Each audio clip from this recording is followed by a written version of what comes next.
We eat food that is sat on the shelf for months. So welcome to home canning. To can carrots, I think I'm going to use these smaller ones here because they're the perfect size to open a jar in one meal. And then I'm going to use these ones here to do the chicken and venison. Okay, first up, all we're going to do is wash our jars. I'm really excited to use these ones here. I love the size of these. I'm not quite sure why, they just look great. So these jars are in the Familiar Weeds family. I hope I'm pronouncing that right. From Le Parfait.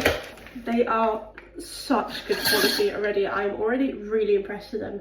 They've definitely got a bit of a weight to them, which is great. Oh, okay, and they've also got the two-piece lid, but obviously instead of your usual Kilner ones, these have got a fully flat top, as well as your pop lid here. So this is what they look like if you're not very familiar with them.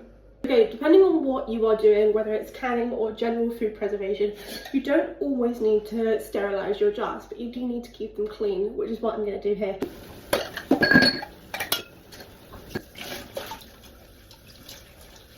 Now that we've washed all of our jars, we're going to get our carrots out, get them washed and chopped up on the board. Even though your carrots, wherever you've gotten them, whether they be from the supermarket or any other farm shop, they may already be washed, but just to be safe, we're going to give them a wash again and chop off all the ends. I'm going to repeat the process, cutting the ends off and then chopping them roughly in half. We're going to be getting the jar, putting the carrots straight in it and then filling the jars with hot water, leaving a 1-inch headspace. And to begin the canning process, you're going to fill your canner with 3 quarts of water. I'm just using a quart jar that I have here.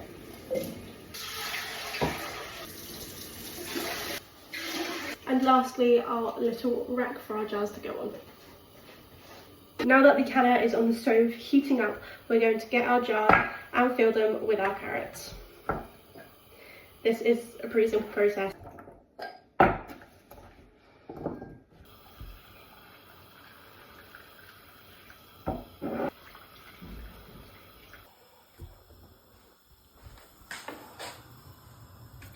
Five jars in my canner. I don't think I could probably stack the last one on top, but I probably won't do that.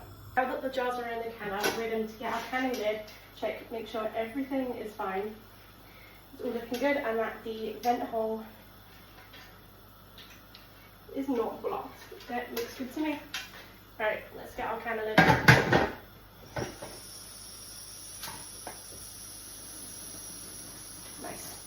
Okay, now that our canner lid is on, we are going to seal the lid and wait for a steady stream to come out the little vent hole right there. And then we're going to set a timer for 10 minutes. Pretty hard to see, but there is a steady stream of steam coming up. You can kind of see it a bit there. So we're going to put our timer on for 10 minutes. Okay, now that our 10-minute timer is up, we're going to get our little weight here. I have a weight just like this. Your canner may vary, so please do read the instructions on your canner before you do anything. And then we're just going to place it right on top of this weight, just like that.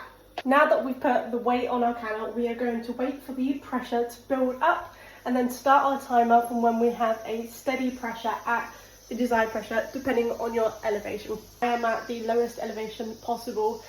This will be, for my canner, about 70 kPa or 10 psi in most canners. Okay, our timer's up, the hob is off, and our canner is at no pressure.